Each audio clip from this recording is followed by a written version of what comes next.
Welcome to today's webinar, What Labs Can Do to Address the Opioid Crisis. I am Dominic Rizzo, and I will be your moderator for today's event. We are delighted to bring you the LabLeaders webinar series presented by AACC and supported by a generous grant from LabLeaders.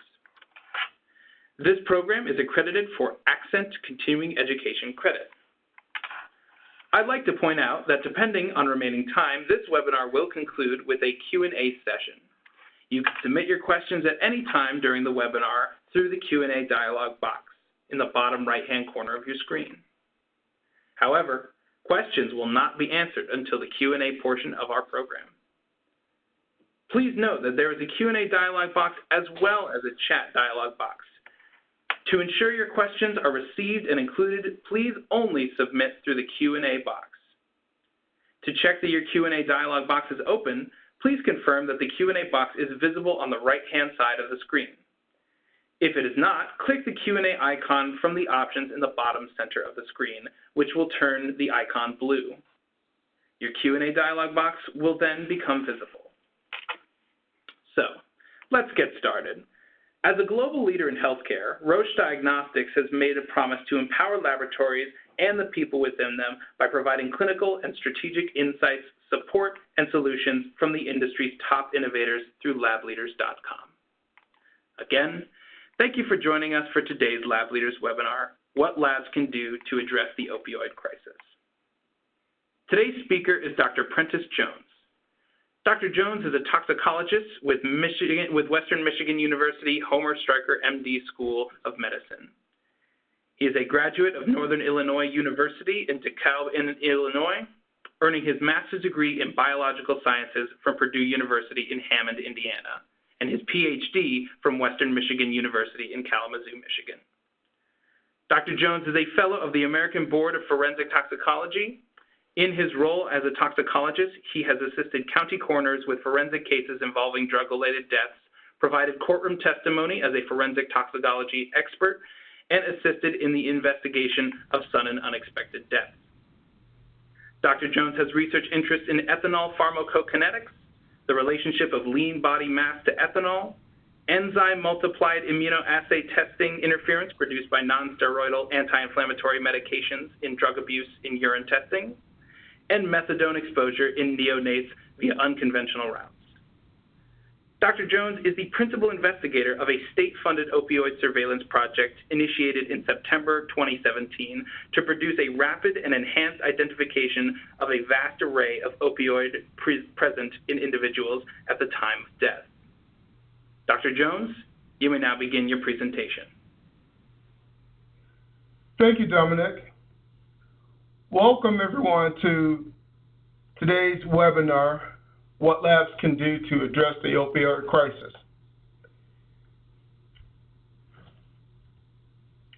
The objective of today's webinar are to first understand the scope of the opioid crisis, secondly, to gain insight into how the opioid crisis is impacting laboratory testing, and really to understand the important role laboratories must play during this crisis situation. Thirdly, to become familiar with laboratory tests for opiates. And finally, to review some of the best practices that laboratories can implement.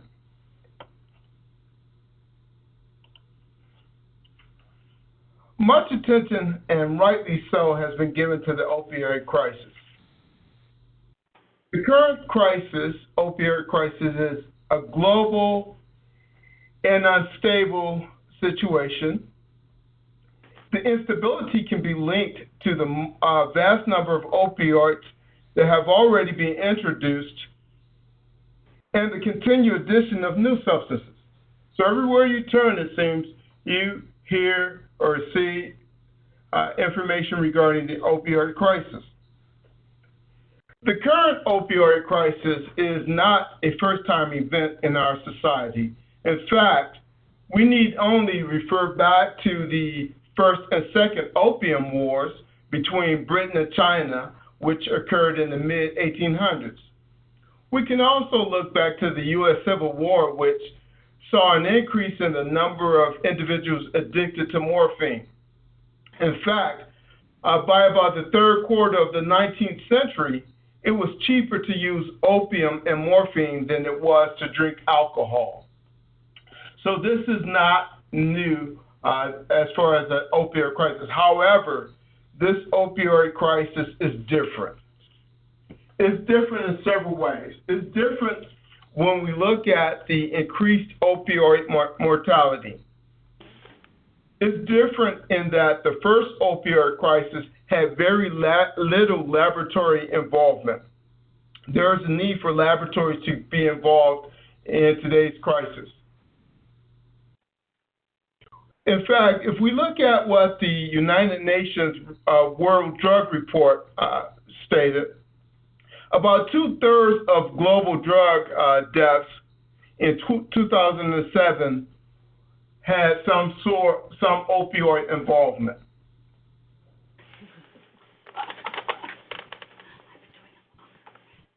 Let's take a numerical perspective of this opioid crisis. If we look at opioids, the epidemic by the numbers, you can see approximately 130 people die every day from opioid-related drug overdoses. We can also see from this slide that 81,000 people used heroin for the first time. And this is actually from a survey taken in 2016.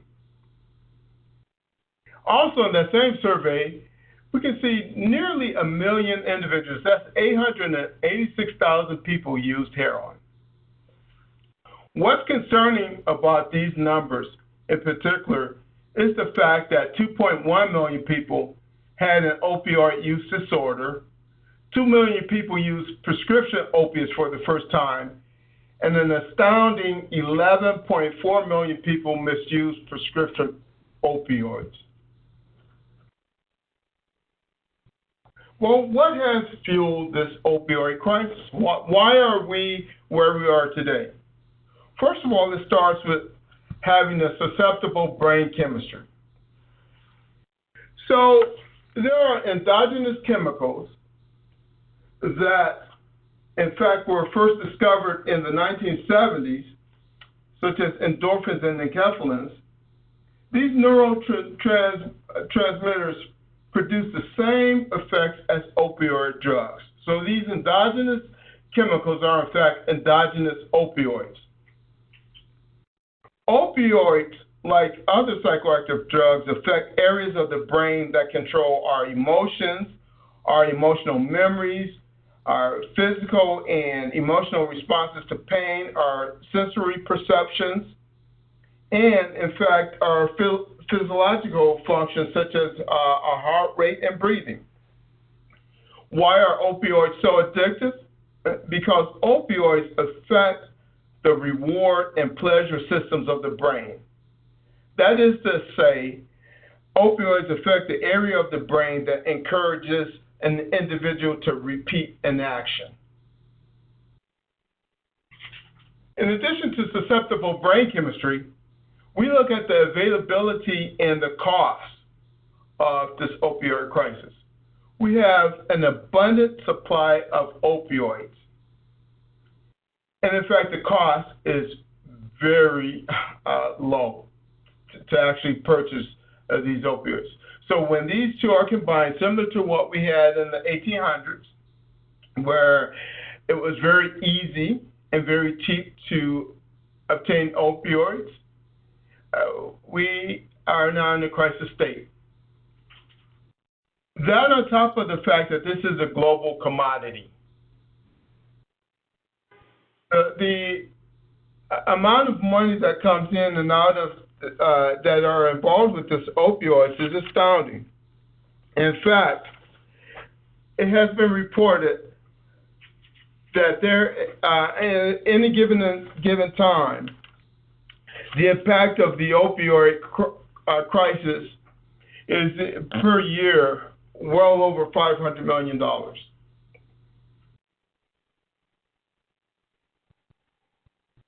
Here's a quote that I think helps to explain the sort of reward about that's associated with opioids. Everything one does in life, even love, occurs in an express train racing toward death. Opium is to get out of the train while it is still moving. It is to concern oneself with something other than life or death. I believe that's a very fair quote on what opioids are. At the heart of the opioid crisis is the original opioid, and that is opium. You should say the original opiate. Opium is a drug of antiquity. It's derived from the plant, the poppy plant, Pathology somniferum.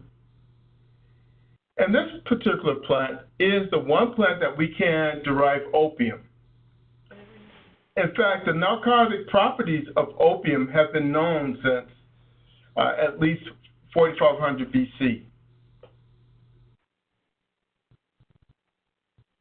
When we look at opium today, virtually all of the opium coming into the U.S. is refined. We first start off with opium gum, which contains between 10 to 20% of morphine and about 1 to 2.5% codeine. So to start the process, the poppy pod, there's an incision that's placed on the poppy pod, which will allow this resinous material to exude from the pod. That resin is left overnight where it then oxidizes and is collected and formed into an opium gum. Once you take that opium gum and dry it and powder it, you then end up with opium. Once purified, opium becomes morphine. So with a few chemical processes, you can easily end up with, by acetylating morphine, you can end up with heroin, or by methylating morphine, the result would be codeine. Well, one important thing to remember regarding the opium is the opium for medicinal purposes has been supplanted by these semi-synthetic and synthetic opioids. So if you go back again to the 1800s and a little before that, you find that very often opium was used for medicinal purposes. In fact, it was often in substances that you could either drink or you could either eat.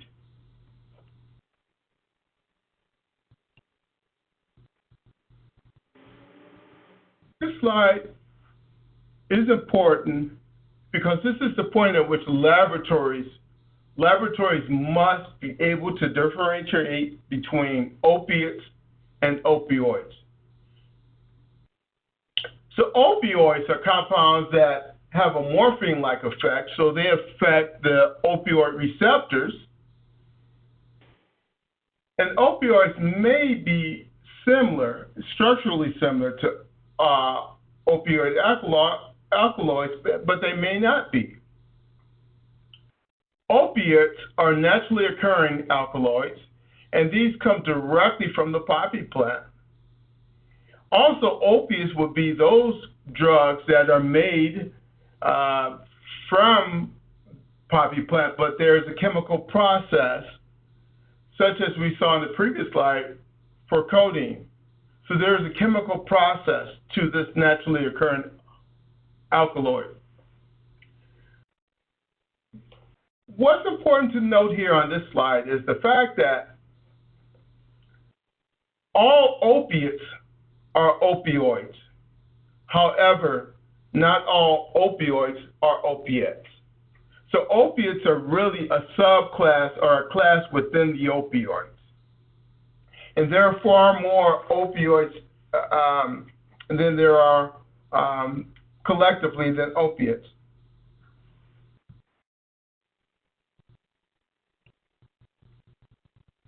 As far as the naturally occurring alkaloids, these that we derive directly from the poppy plant, we have opium, codeine, morphine, T-pain, papaverine, nuscapine. And then when we look at some semi-synthetic derivatives, they all start with a precursor, and that precursor being derived from the poppy plant. So if one wanted to have heroin, one would have to start off with opium. So if you want hydromorphone, the precursor to hydromorphone would be morphine. So these semi-synthetic derivatives, as previously mentioned, have supplanted the use of opium. And what happens is by modulating or by tailoring the opioids, the rate at which these substances cross the blood-brain barrier will either increase or be more effectively transferred. Just briefly, the blood-brain barrier is a complex network of capillaries that are really in place to prevent substances from actually entering the brain, because once a substance enters the brain through the blood-brain barrier, then you have the ability to change one's behavior or one's responses. But these substances, these opioids, are able to effectively cross the blood-brain barrier. So by adding acetyl groups to morphine, we end up with heroin, which is able to cross the blood-brain barrier, in fact, 3 times faster than morphine itself would be able to.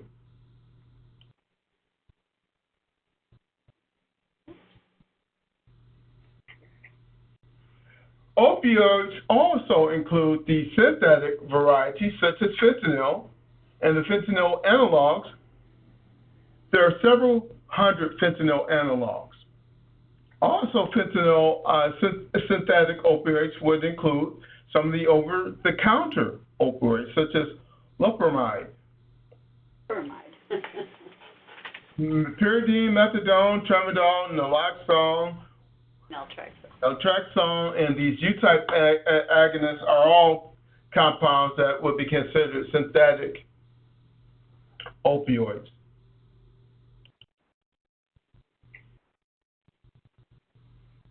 This diagram really depicts and gives a view of the natural opioids, the semi-synthetic opioids, as well as the synthetic opioids. If you direct your attention to the upper left corner, you'll notice that two of the natural opioids listed would be morphine and codeine. Differences group here. And just below that, the semi-synthetic opioids, we have hydromorphone, hydrocodone, oxycodone, oxymorphone. Those 4 compounds look very similar to the morphine and codeine structurally.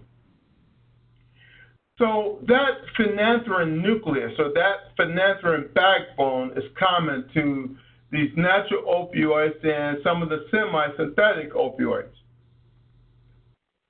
When we look at methadone and fentanyl, which are purely synthetic, so they are not derived from natural origins, these synthetic opioids, such as methadone and fentanyl, are structurally different.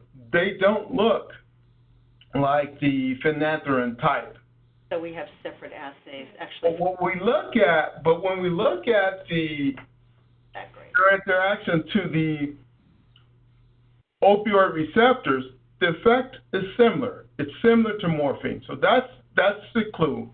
These compounds all have some effect on the opioid receptors. It is important for laboratories to know that there is a difference between these chemicals. Although they are structurally similar in cases, they don't necessarily respond the same way in the laboratory. So we call these naturally occurring, semi-synthetic, and these are synthetic. Yeah. So In 2007,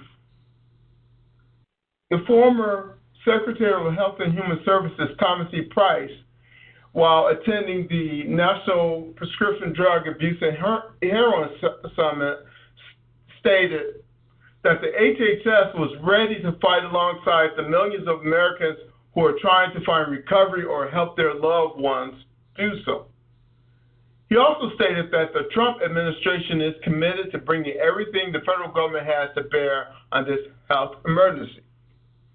And in fact, in October of that same year, President Trump declared the opioid epidemic to be a health emergency. I knew that. In fact, a public health emergency. Yeah. Can't help it. I have to know what your Out of view the is. summit, 5 strategic goals were set to fight the opioid crisis. Number 1 being improving access to treatment and recovery services. Number 2, promoting the use of overdose reversing drugs. And I just want to pause there for a moment.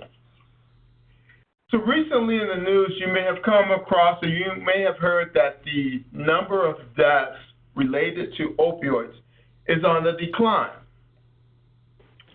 And primarily because of these overdose reversing drugs such as naloxone.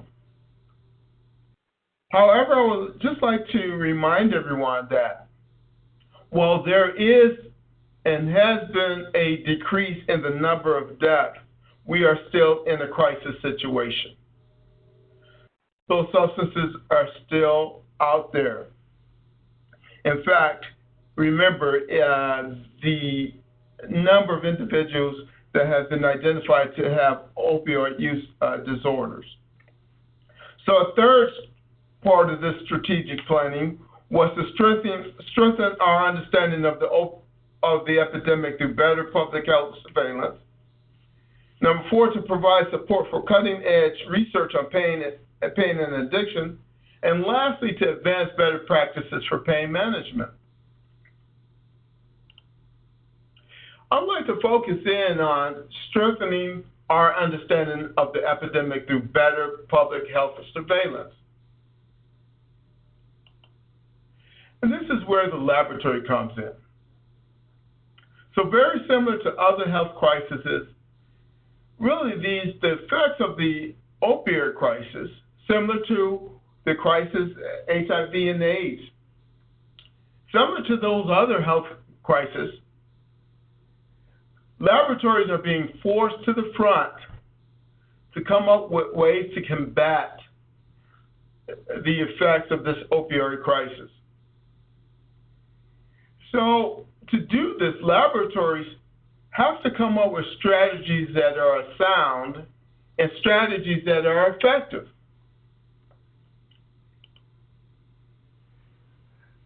Typical laboratory strategy is to begin with some form of a screen. Most laboratories can begin, or in fact begin the process of performing drug testing by using commercially available immunoassay tests. It's important to know that immunoassay methods use antibodies, and these antibodies are really configured to respond or to behave to specific drugs or drug metabolites. That being said, these tests, it's important to know that these tests, there may be some cross-reactivity between similar substances. As you may recall from the slide with the semi-synthetic and the naturally occurring opioids, that they are very similar. So immunoassay tests are available for specific opioids that would allow less cross-reactivity, but the cross-reactivity is still possible with the opioids. And that is a limitation of immunoassay testing, that the possibility that some other drugs or chemicals might cross-react and give a false positive. But quite honestly, the incidence of false positives is fairly low, and in fact can be ruled out if more selective testing is used, such as mass spectrometry. So hospital-based laboratories typically will start with the immunoassay test, which is a perfectly legitimate and reasonable way to start.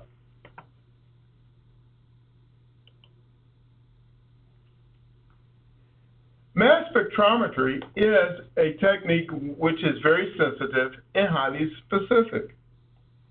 It requires specialized training. It's very labor intensive, so multiple steps are required. What's key about this method is it easily can discriminate between chemically similar substances. So it will be no problem or no difficulty at all to discriminate between morphine and hydromorphone. Very easily done by mass spectrometry, because mass spectrometry is well suited for resolving complex compounds. We also have the capability of qualitative and quantitative assays. But when we look at mass spectrometry, one must consider the cost and the time that's required. So when we look at mass spectrometry, many of the reference laboratories have some type of mass spectrometry, and very few hospital-based laboratories would have that capability. When we look at mass spectrometry, there's just a wide variety of possible instrumentation types. We have gas chromatography coupled with mass spectrometry. We have, of course, GC-MS/MS, which is simply gas chromatography, mass spectrometry, and also combined again with another mass spectrometer. There's liquid chromatography, tandem mass spectrometry, and also the latest would be the time-of-flight mass spectrometer. So several types of mass spec instruments exist and are available in determining the specific compound. So when we talk about the specialized training that's required, this is a typical chromatogram from a LC-MS/MS system. And when you look at this diagram here, simply you have two peaks that would represent the various compounds that we are hoping to identify. So mass spec is not a plug and play, if you will. Mass spectrometry is something that is going to require the time to really hone your skills and to really understand, really there is knowledge of the principle that's required. So it's not a technique that's readily applied throughout laboratories.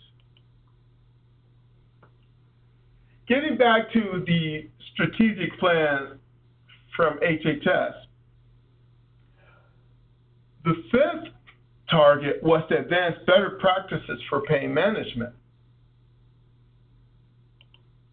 So what is pain? Well, pain is not something that's easily defined. How one person perceives pain can be quite different from how another person perceives pain, but we can generally categorize this as being an unpleasant sensory experience.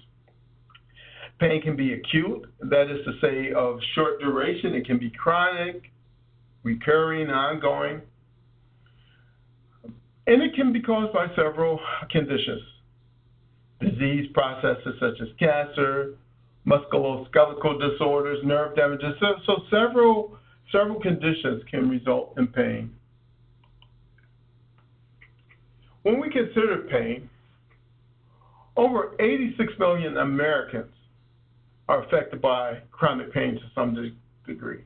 So that's an astounding number. And if you think back to an earlier slide where in that slide we listed how how many individuals had misused opioids, prescription opioids. That was 11 over 11 million individuals. So with that in mind, you can see the perfect storm is brewing. It's my opinion that we're at the very least, 5, maybe even 10 years before we can fully get our hands around the opioid crisis. But to do that, we're going to have to collectively, laboratories will have to collectively work collaboratively to really get to the bottom of the crisis. So pain management, when you look at pain management, well, what can a laboratory do? So the goal of pain management, first of all, is to minimize pain. It's not at all to eliminate pain, but just to minimize it. It's to improve the function and increase quality of life. When we look at pain management, what's often lost there is an intense focus on opioid addiction. So it's sort of losing sight of pain. Again, with the number of individuals affected by pain, we really need to consider that we not lose sight of our target.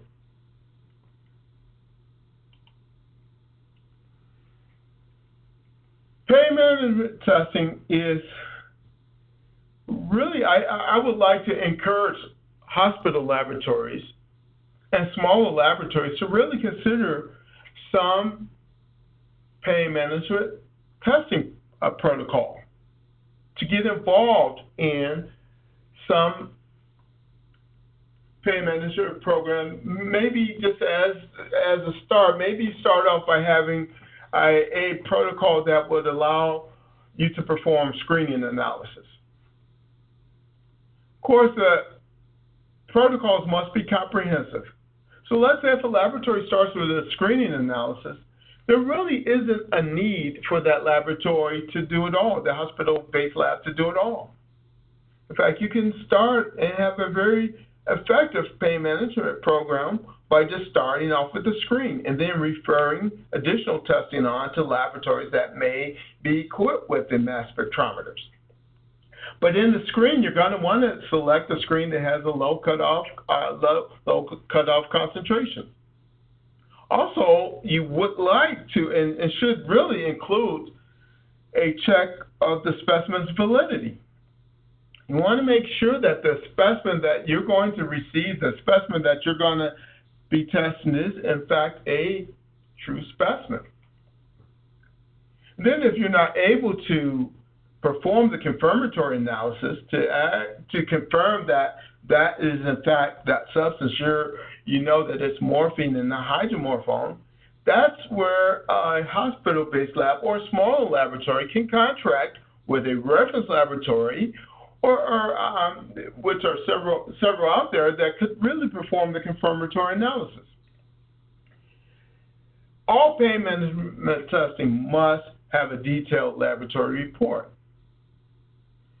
And let's not forget to call upon the technical support of experts as needed. So all laboratories can really participate in pain management testing. When we look at pain management testing, urine is the most commonly or widely used specimen. And we use that because of its availability. Substances are generally in a higher concentration in the urine than elsewhere. If we look at blood and oral fluid and hair, you need higher sensitivity analysis to perform those tests. So you're really looking at your screen being more advanced than just an immunoassay. Perhaps you want to do an enzyme-linked immunoassay. So because you're going to require and need higher sensitivities for analysis. There are differences between specimens. There are different time courses. Different historical records can be determined from the specimens, and some specimens are quite honestly similar, some are not. When we look at each of these matrices you see listed here, they each have their strengths and weaknesses. As I mentioned earlier, urine is the most widely used specimen, but it can be a specimen that could be adulterated, or the testing can be circumvented, or you can cheat the drug test, if you will, and thus the need for specimen validity testing. So if you're going to do a urine-based test, make sure to include specimen validity testing. If we look at blood is typically great for if you're trying to determine impairment. So a blood specimen is one of those specimens that's invasive. It's not the easiest sample to collect. But when we look at it, there are some benefits. Again, if you're concerned that an individual is under the influence of a substance, blood is the ideal specimen to do that. If you want to determine cause of death, you're going to need a blood specimen, ideally. We look at oral fluid. Oral fluid is similar to blood, although it's non-invasive. Just like blood and urine, there are limitations to oral fluid as well. I mean, some of the limitations would be some drugs just do not find the oral cavity to be a hospitable place. So you're not going to see some drugs in oral fluid. When we look at hair as a sample, hair is best if you're concerned with chronic exposure.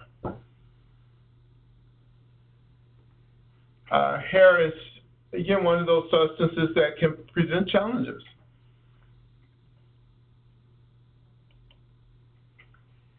Dr. Ed Cohn presented this slide that you see here, which gives a very good idea of how these various matrices compare.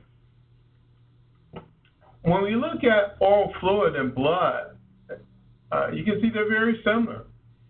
You can very rapidly detect the presence of a drug in those samples, within minutes. Marijuana, within a matter of minutes, under 10 minutes, you can easily find marijuana in the blood.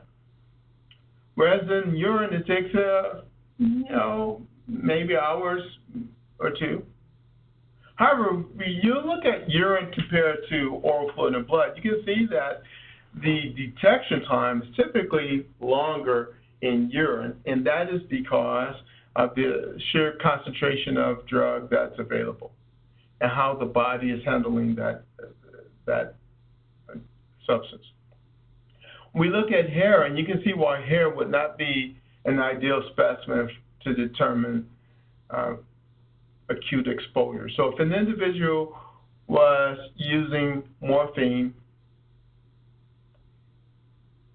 started using morphine today and has a drug test the next day, chances are that individual is going to be negative because it just hasn't been enough time for that substance to incorporate into the hair. So a laboratory has to determine which specimen they're going to select, which will be their go-to specimen.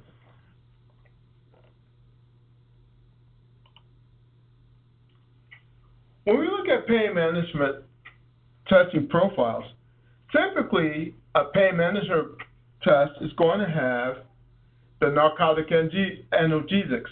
So you look at what laboratories are offering, and this is what you typically find. You find the synthetic as well as the naturally occurring opioids.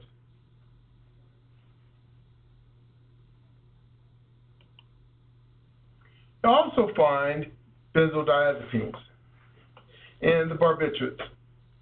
And when we look at screening techniques, just about every screening assay, regardless of the vendor, will include the opioids, benzodiazepines, and barbiturates. Those are kind of standards.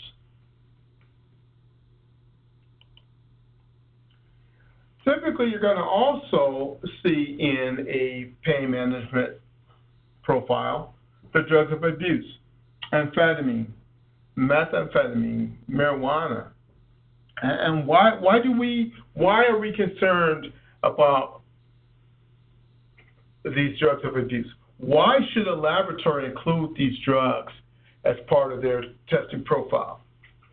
Well, if there is some sort of diversion, let's say a person who is taking hydrocodone for a sprained shoulder and decides, I really don't need the hydrocodone anymore.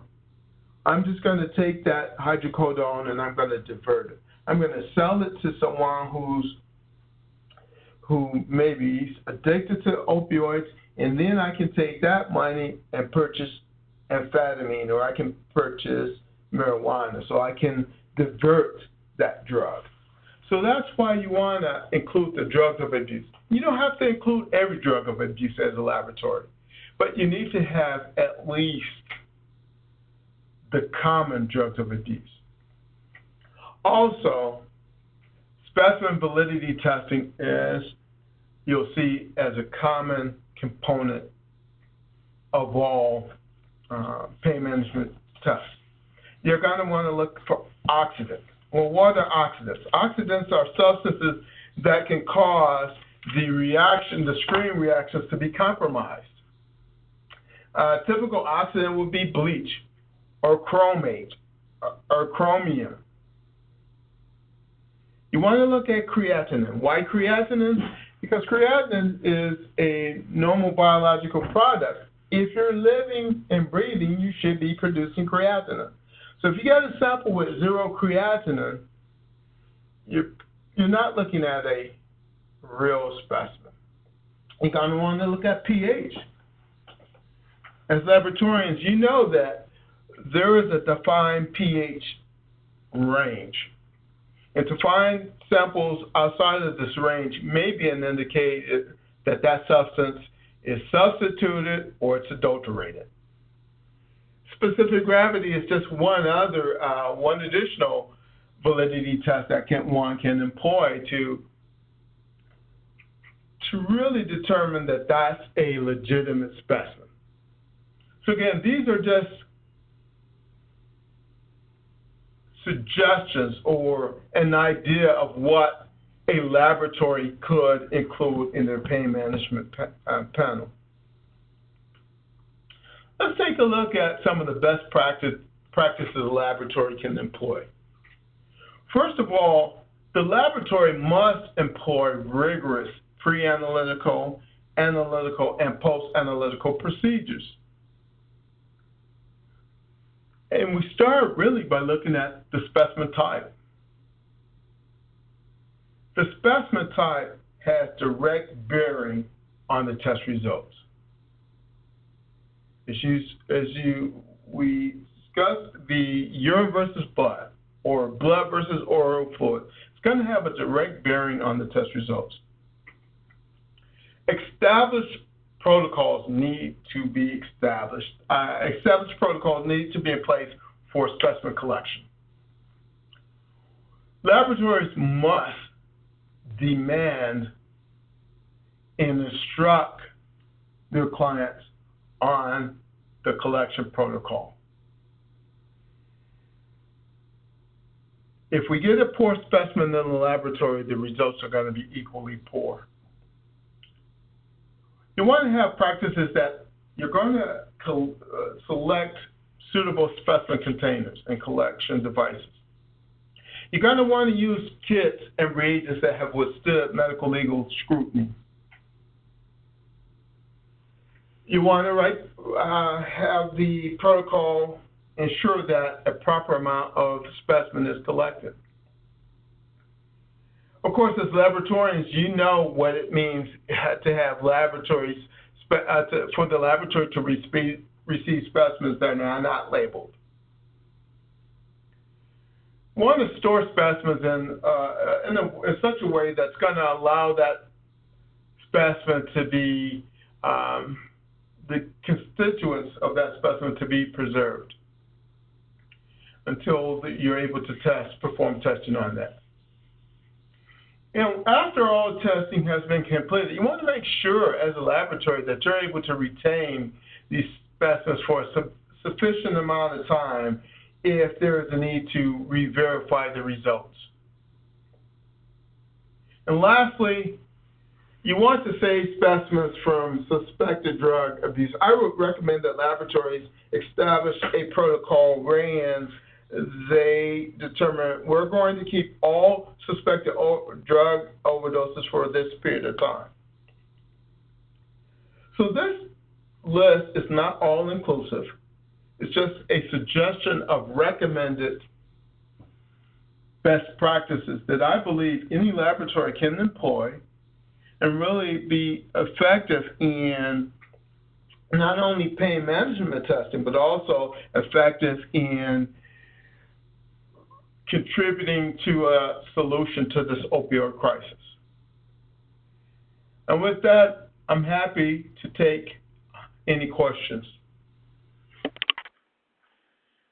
Thank you, Dr. Jones, for sharing your presentation with us.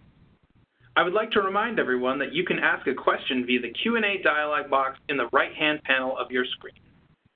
Before we begin the Q&A, we'd like to take a quick poll about today's program. On a scale of 0 to 10, how likely are you to recommend this webinar program to your friend or colleague? We greatly appreciate it if you could take a minute to enter your response on the right side of your screen.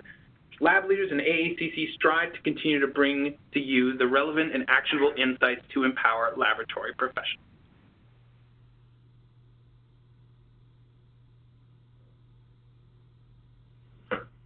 We will now begin the Q&A session with the speaker, and I see that there are actually a few questions already lined up. So Dr. Jones, first question, how can my laboratory determine which fentanyl compounds, for example, carfentanil or acetylfentanyl, will be detected using an immunoassay-based fentanyl assay? That's actually a great question, and that's really a question I get quite often. It's imperative that the laboratory understand which compounds they're able to see, and I would recommend that the laboratory, if you're involved in screening only, that you look at the packet insert. The packet insert from the vendor would outline what the cross-reactivity would be for each substance, and it would, as fentanyl is one of the compounds that it has cross-reactivity, it will list that.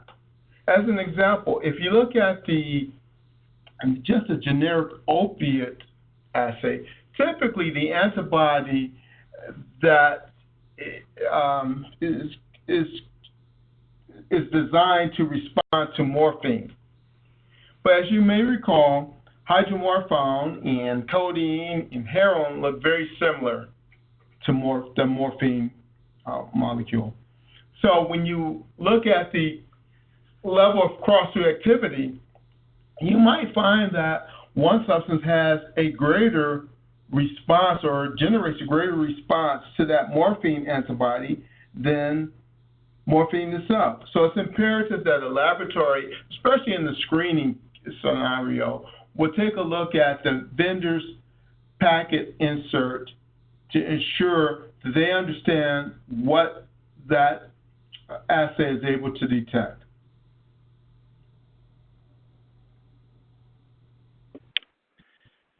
Thank you, Dr. Jones. We have our second question here. My hospital laboratory performs an opioid screen. Will fentanyl generate a positive response for opioids? Again, it is important that you look at the opioid, the screening information, what's available from the vendor. Does fentanyl have any cross-reactivity to that particular antibody? So it's important that the laboratory the due diligence is placed on reviewing the information that comes from the vendor.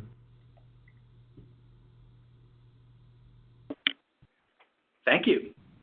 Our third question, is there a standardized strategy for testing for opioids among laboratories? So as far as the standardized strategy today does not exist. However, there is a lot of common ground amongst laboratories. I can tell you that currently there are several committees that are working on devising sort of a standardized protocol for pain management. But a formal standardized strategy does not exist. But again, there are some common features if you go from laboratory to laboratory.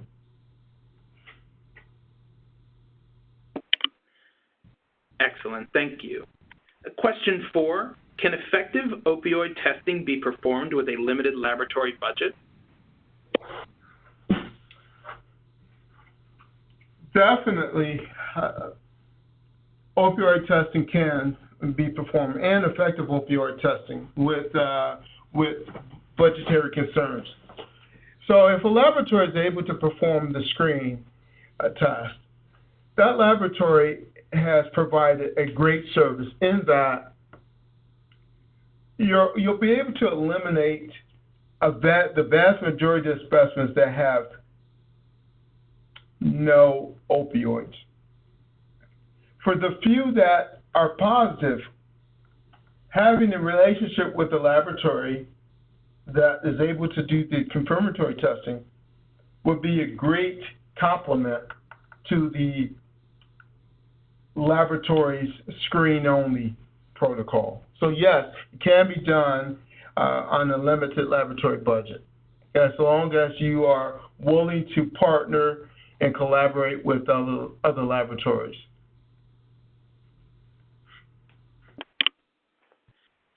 Excellent, Dr. Jones, thank you.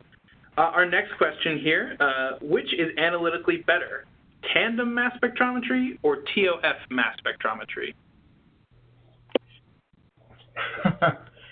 I appreciate that question.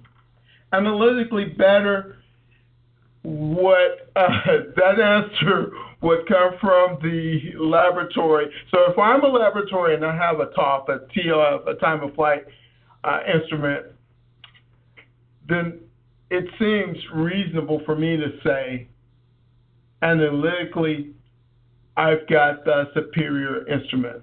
But quite honestly, both are effective tools. They both are.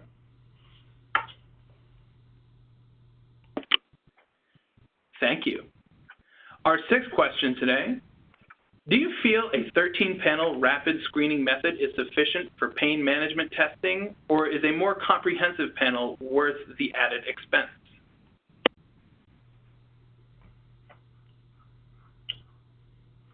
I believe there's a place for the limited or the 13, such as the 13 panel, 13 analyte. I believe there is a place for it. What's going to really be important is for the laboratory to understand their client population. So it's definitely worthwhile, but I would, again, recommend that that laboratory would partner with a lab that could offer additional services. But I think it would be great, and in fact, very needed today to have a test out there, a screen out there to start the process.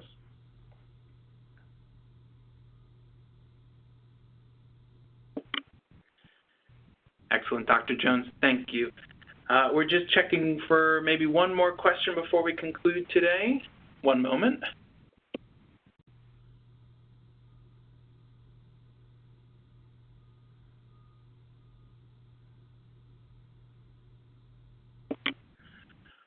All right, Dr. Jones. The final question for today will be, what differences in urine-based drug testing would you recommend for patients in pain management versus those in substance use disorder treatment? Please repeat that, Dominic. Certainly. What differences in urine-based drug testing would you recommend for patients in pain management versus those in substance use disorder treatment? Well, one of the differences would be the inclusion of the drugs of abuse. So I definitely want to include, for substance use disorders, I would definitely want to include as many drugs of abuse as I could, such as your amphetamines, your cocaine, and your, for lack of a better term, your street drugs. I would recommend that those be included for sure. And as far as pain management, just the standard list that we presented in the webinar.